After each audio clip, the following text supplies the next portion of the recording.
Hi, my name is Ralph Gonzalez, and this is New Jersey All-in-One Resources. And my name is Gabrielle Zoizo-Mayer.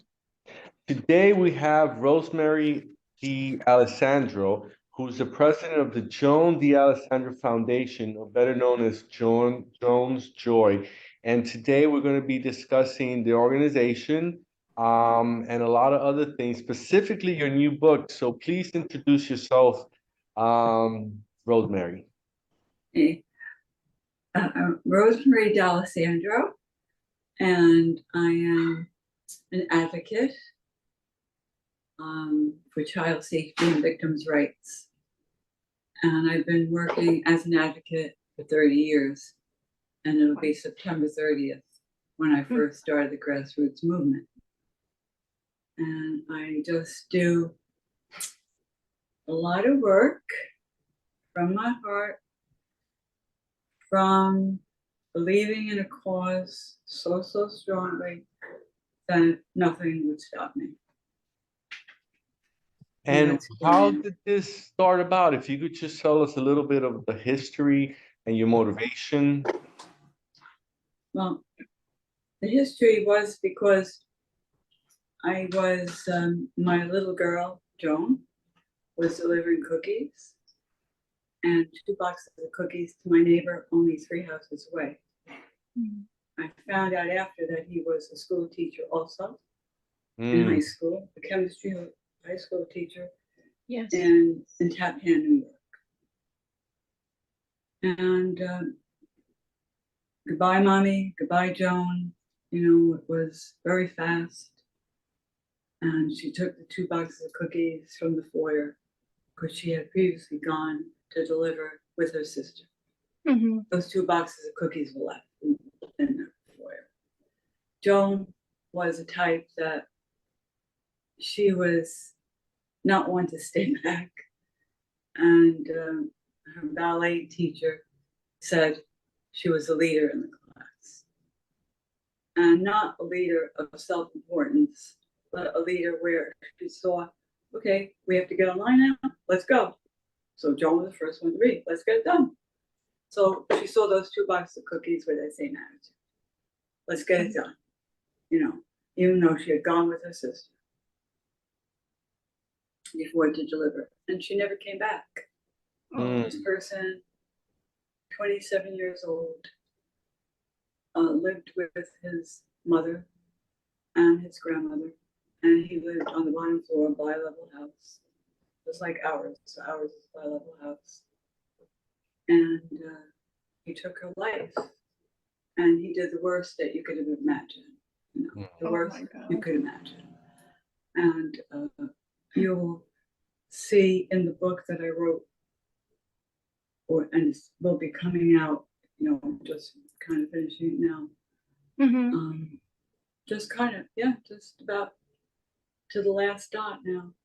And publishers had it, you know, to work on for a while.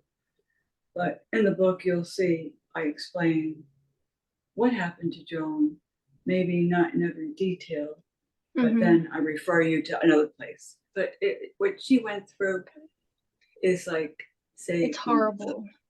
Yeah, like it's like more than horrible. The young man that was here on April 19th, 1973, Holy Thursday, that's the day that Joan was murdered. On that day, there was a young man that was on duty, and he was involved then. And he spoke at the vigil. We just had the 50th anniversary vigil, and that was April 19th. And how old was she? Excuse me? How old was Joan? Yeah. Joan was 7 and a half. Because she was going to be 8 on September 7th. Yes. And but he spoke about, like, he spoke at the vigil, and he dealt with the decade of the 70s, because there's 5 decades, right? So, and we had music to relate with it. And it was really interestingly done. And so he said before this on the phone, when we were getting to know him, getting to know him more and talking about things, he said, I was in the war. I was in the Vietnam War, and I was on the front line. And he said, I worked for homicide for the Bergen County Prosecutor's Office for 10 years. And he said, what happened to Joan is worse than all that. Imagine. So I want you to understand. I can't even imagine. I just I can't want you to even. understand, like, how there's such evil in this world. Yes. And this is person that you think is fine. Okay? Mm-hmm. Mm-hmm. But you can't be scared of everybody. You have to have some trust, you know, and raise children and be a person. But you just have to, this just brings awareness. And Yes. you can't just think and be naive and say, oh, you know, oh no, oh, there's not this evil, or oh no, you know, the person, or maybe when they were little, this happened to them. No. You can't give excuses, but Yeah. you have to help people that need help, definitely. But you have to deal with prevention. Mm-hmm. And prevention is like what you're doing, bring awareness. Okay. What I'm talking about, what I do is the biggest factor I work with in my head is prevention and justice. Those two things. It's not about getting back. It's not about like revenge. It's not about how do I like you know, like being bitter and, you know, going around with a chip on my shoulder, or saying, oh, you know, what I went through is so much, you know, I don't care about what you went through. It's not about that. It's about how do we change things and prevention through. And then my whole goal is you got to be a squeaky wheel to go for something that's going to help society. And that's a beautiful message. That's a beautiful message, what you just described. And then you go into, like, definitely it starts with Joan, because she's an inspiration. Why would I be doing all this? Why are, and people are getting inspired for it, and they're going to be more inspired when they read the book. They get, you know, more people are going to be inspired by her. So many people are already. But for everyone, there's always your picture, right? You start with you. But if it just stays there with you and your little group, I mean, what happens in your life? That's your life, right? If that's what you believe in and that's what you want to do. I think that, yes, you do, you know, thank God you're doing a great job with your group, your little, whatever your group is. But there's so much more you can do with what you were given. And every person is given something. It doesn't matter if they're disabled. It doesn't matter if they're in a wheelchair. It doesn't matter. Everyone has so many things to give. And that's what you give, besides taking care of your community or your little group. So I believe in the bigger picture very, very much. No, that's perfect. So what type of people do you help? The demographics, like young children, or like who benefits from the foundation? Well, you see, my whole goal was, when we set up the mission, right, is to have changes in society. So then that I'll talk about later with laws. But it's really about, I wanted it to be helping children that are at risk, in need, abused, neglected, homeless, all these kind of children. So it could be individual children, it could be in the group homes, you know, but we help a lot of children in groups, in group homes. And these, and then also, I believe, see, victims need help. I know, like, what I went through, and I was just left, you know. I mean, he was getting more support than I was, People were going to visit him, even in prison, and I was getting nothing. I see. That's what they did. And they would go, and this was even through like messages at churches or religious places. You know, don't forget, oh, he's there. You know, you got to forgive, you got to do this. But forgiveness, in my book, there's a whole part where I go into forgiveness. And you'll see how I think about forgiveness. But definitely, I don't believe you're going to get any place with hate. You're not going to get any place with that. You're not going to have. That's why we have wars. You know, oh, you did this to me, so now I got to do this back to you. And we're never over. It's never over. So we have wars. And we have people fighting against each other, killing each other with guns. Well, you know, it never stops. So I really believe, but you'll see a lot of areas. Because in the book there, I'm going to kind of interweave things. In the book, you have like significant letters. So those significant letters, there are over 40 of them. And then I parallel what I was going through at that time. So I explain it. So in the parts that maybe I will, there might be something, and then I will go into a big area like forgiveness. Okay. Definitely. That was hard to do. It was hard. I just want to ask you if you can tell us a little bit more about the laws, because I think it's a huge part of it, and we will come back to the book, you know, because we are very interested in that too. Yeah, the books, the laws started because in '93, that's when I started the grassroots movement, even though I did not even think of oh, now I'm going to start a grassroots movement. I wasn't thinking of that. I was thinking that we had to fight to keep him in. And the prosecutor's office said it's going to be harder now because his penalty was for doing what he did to Joan, 14 years, meant life. So then after that, he was always eligible for parole. Wow. Right? Yeah. And so is then he you free had today? What? Is he free today, or is he still in jail?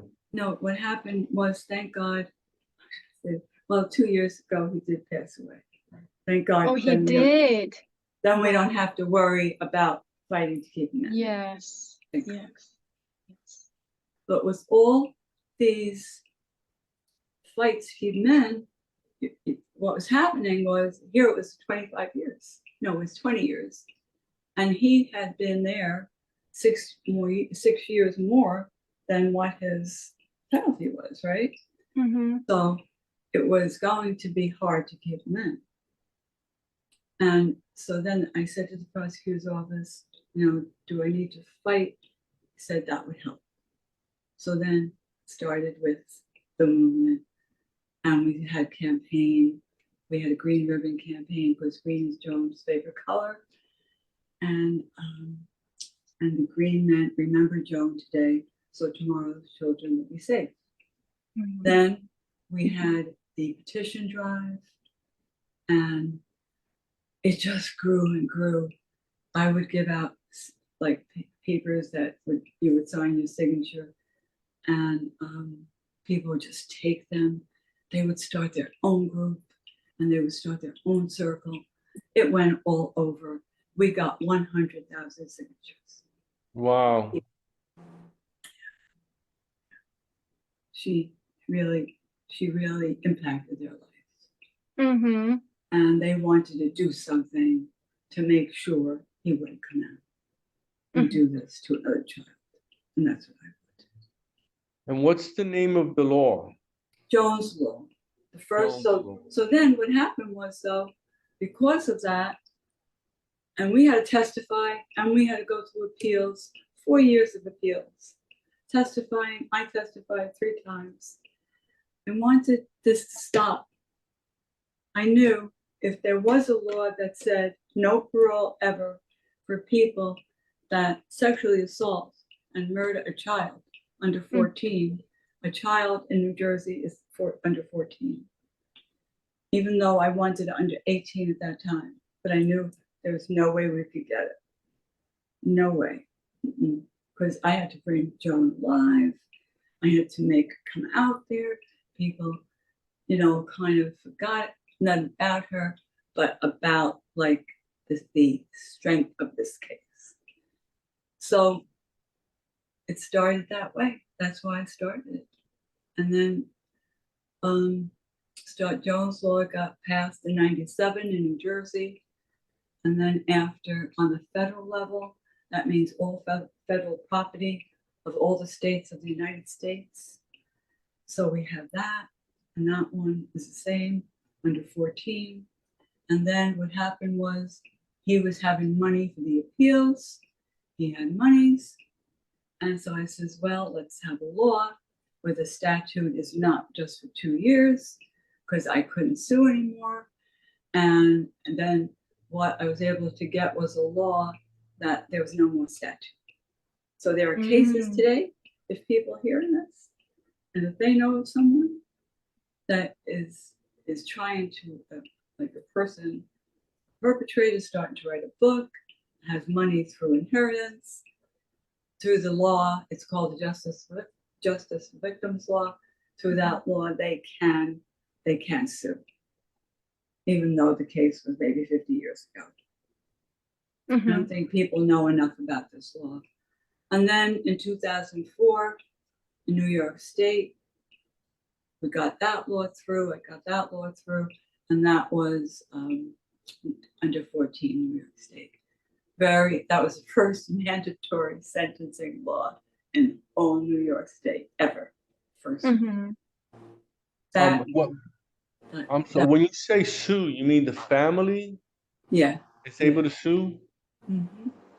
Sue who? The city or the killer? state? The killer. Oh, okay. There was one victim that got $900,000 because they were able to sue because of this law that I worked on. Before that, they wouldn't have been able to.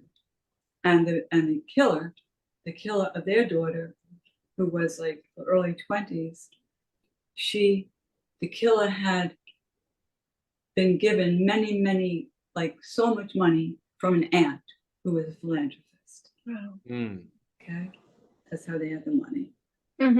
Wow. So the killer needs to have some type of well-standing or some money in order to sue them. Well, the killer's money, the killer has money, right? Maybe through a book, through inheritance, right? Through a family, through maybe a mother selling a house. Okay. And then the victim can sue that killer with the law that we have now in New Jersey. Yes. Just in New Jersey. Now, are the states adapting this law? Are the states as of now? I don't know of anybody. I don't know of anyone. Just New Jersey? Wow, that's really good work that you've been doing. And I did it, right? I did it because you saw did it it. was necessary. That's wonderful. Yeah. I guess I'm like Joan. She sees something. Oh, let's go do it. I admire you so much because I heard, what happened and what it came about, right? It's just you created a beautiful message that you choose love, and also you helping to protect other people. That's beautiful. I choose also justice. I believe in justice a lot. Because when you go for justice, you're doing something active, and you're not. If you go for justice, you're not thinking of hate. You're not thinking of anger. If you're thinking of anger, it's good anger, because it gives you that strength to do what you need to do. Yeah, because that's the kind I get. I get that kind. Or I'll make sure I get the other kind. Okay, finished. Go away. I don't want I don't want to be dealing with that. So I'll find ways, to say, I don't like the feeling I'm getting. Bye. Go away. you know, um, especially when you hear about like evil, so evil sometimes, and then it reminds me of that evil, but it's not controlling me. There's no way. There's no way I would let that evil, that kind of terrible, terrible stuff, control me. Because the killers, they control enough when they take away your baby or your loved one, someone, or even you don't even know them. They take away the life of a human being. And so then after that, we went into the expansion of Jones Law in New Jersey, and that was for all minors. So finally, it took 7 years to get that through. See, you gotta see. I mean, how these legislators think. Some of them, they're just missing the point. And you gotta make them think about it, and make them think about it, and then they might even be like short with you and go, okay, still, let's go to another person. Let's try to another person. But I was fortunate to have good sponsors. Yes. Now, so laws called Jones Law and allowed victims to sue the killer or their families, and you started that, and you needed 100,000 signatures, and then from there you went to the government or the city Well, I just have to judicial. interject. The 100,000 signatures were to keep the killer in prison, and it was. Oh, okay. Okay. So when the campaign with the green ribbon and the petition drive, right? And a vigil, we had a vigil on September 30th, 1993. That's how it started. That was the first day of the movement. And we're coming up to it now in 30 years on September 30th, right? So it really was about that, all those signatures. Okay. It's always a fight. Use signatures to fight, that's your fight. That's your showing the people what the people want. Your people want this. Yeah. Before we stop with the first part of the video, I wanted to ask you if you can just mention a couple other things, because I know that there are certain programs that you have that would help families, children, educational programs, if I believe. Okay, we have about a few years ago, 5 years ago, I developed a program called the Joan's Joy Relaxation and Kindness Program. Oh. And that was because kids coming, and they were helping me, like I say, with the yard sale or they were volunteering to help with our fundraisers. And I was seeing these kids in junior high and even in high school, and we get to talk, and they were talking about being bullied. So it really, something just stayed with me about that. And I said, gee, I wonder what's done in the schools.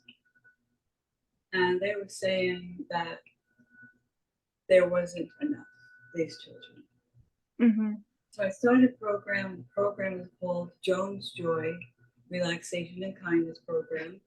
And it's donated by Joan's Joy.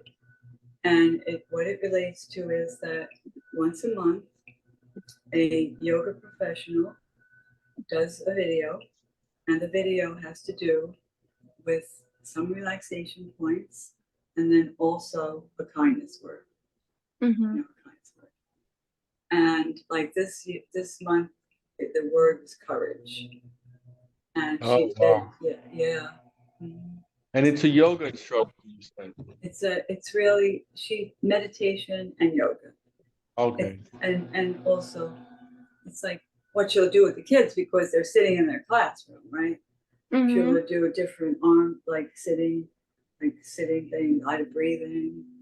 So it helps them to get, it can help the calm child that, or the child that's very afraid, and it could calm them. Or the child that's bullying, you know, Mm-hmm. to get other energy in him or her. Yes. And learning, some kids don't even know that some of these virtue words. Mm-hmm. So what happens is that the program is really set to be used every day. But in the schools we have given it to so far, we have it in 5 schools. They make it flexible to fit what they can, because sometimes in public schools they have a certain, this is what you do. There's a lot of ABCs that they have to do, Mm-hmm. So then they make it flexible to fit themselves. But it's like, I would love to see it in every school. And if we get enough monies, because the program, it gets to me maybe about $1,200 a year that we're donated to each school. Yeah. Mm-hmm. And Okay. what grade level do usually experience this type Okay. of? We have one video for the younger grades, the lower grades, and then we have one going up to the 8th grade. That's like 50 to the 8th, the upper grades. Okay. So it's videos that are created and then they're distributed among the schools? No, it's only distributed if people let me know, like say now you have a resource written down, and if they call and they want this, then we will help them. Oh, okay. Mhm. Okay. Well, that's great. That's really great. And it's good. It's good that it's being told. I mean, this is the way, maybe we'll get some more schools in New Jersey. That's good. Or it could be even in Africa. You Ah, never know. You never It could know. be any place in the Mideast, Mm-hmm. in Iran. Yeah, I mean, I can tell you that what I heard, like, I'm from Hungary. I heard that they have meditation classes in school, which is, I think it's very, very beneficial. So it's something similar what you just mentioned. So that can be very, very helpful. So we need to wrap up the first part of the video. Thank you for coming, and then just stay tuned because we'll, go over to the second part. Okay.